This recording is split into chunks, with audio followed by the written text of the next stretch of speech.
ओम श्री गुरुवे नमः। इकलौती संतान प्रभावशाली होती है। भाग 2। पिछले भाग में हमने सुना था कि जूडिथ ब्लैक ने अपने सर्वे में क्या निष्कर्ष निकाला था। आगे का भाग कुछ इस प्रकार है। इसी आशय का मंतव्य प्रकट करते हुए प्रसिद्ध मनोवैज्ञानी अब्राहम मैस्लो कहते हैं कि परिवार विसंकलित, बड़ा और दयनीय आर्थिक स्थिति वाला हुआ तो वह क्षमताओं के विकास में बाधक सिद्ध होता है।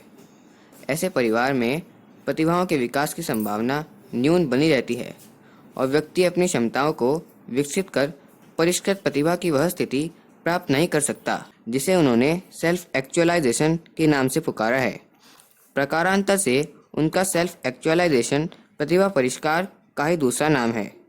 लिवरपूल यूनिवर्सिटी के समाजशास्त्री के फोस्टर का कहना है कि छोटे परिवार में प्रतिभाओं के विकास की जितनी संभावना होती है, बड़े परिवार के साथ वह उतनी ही न्यून बनती जाती है। इसका कारण बताते हुए वे कहते हैं कि बड़े परिवारों में माता पिता के बाद क्योंकि बड़ा सदस्य परिवार की सबसे बड़ी संतान होता है, अतः माता पिता के साथ अपने छोटे भाई बहनों के पालन पोषण की जिम्मेदारी उसके कंधों पर भी आ जाती है। और दुर्भाग्यवश यदि बचपन में ही माता पिता काल कवलित हो गए तो फिर मुश्किलों का अंत नहीं। ऐसी स्थिति में वे अपनी क्षमताओं का विकास तो क्या, बड़ी मुश्किल से जीवन की गाड़ी घसीट पाते हैं और ज्यों त्यों करके जिंदगी गुजारते हैं। इसके विपरीत इकलौती संतान परिवार की एकमात्र संतान होने के कारण अपनी क्षमताओं का उन्नयन विकास बड़े परिवारों की तुलना में कहीं अच्छी प्रकार से कर लेती है। पर दूसरी ओर वे यह भी कहते हैं कि सभी इकलौती संतानें प्रतिभा संपन्न होती हैं, ऐसी बात भी नहीं, किंतु उनके सर्वेक्षण के 70% मामलों में वे असाधारण पाई गई।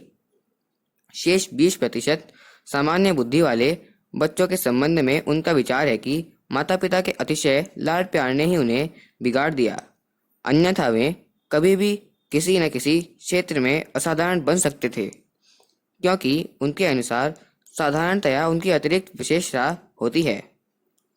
हाल ही में कोलोराडो यूनिवर्सिटी के समाजशास्त्रियों के एक अध्ययन दल ने इकलौती संतान को सदा औसत से ऊंचे दर्जे की होने की बात कही है। इस संबंध में वे एक सर्वथा नवीन तर्क प्रस्तुत। उनका कहना है कि खेत में जब प्रथम बार कोई फसल लगाई जाती है तो उपज बहुत अच्छी होती है और दाने भी पुष्ट होते हैं, किंतु बाद में फसलों की उपज और गुणवत्ता क्रमशः घटती जाती है और इसी के साथ जमीन की उर्वरता भी।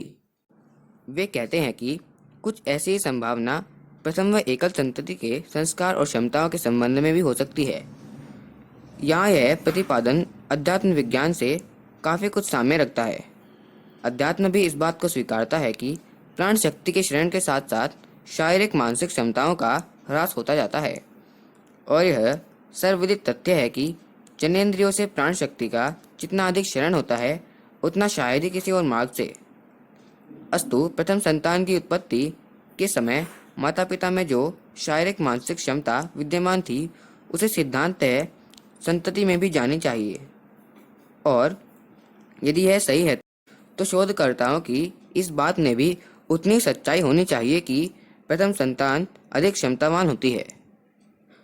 इतिहास के पृष्ठों को पलटने पर इस बात के अनेकानेक प्रमाण भी मिलते हैं जो हमें यह विश्वास करने पर विवश करते हैं कि इकलौती संतान असाधारण प्रतिभायुक्त होती है।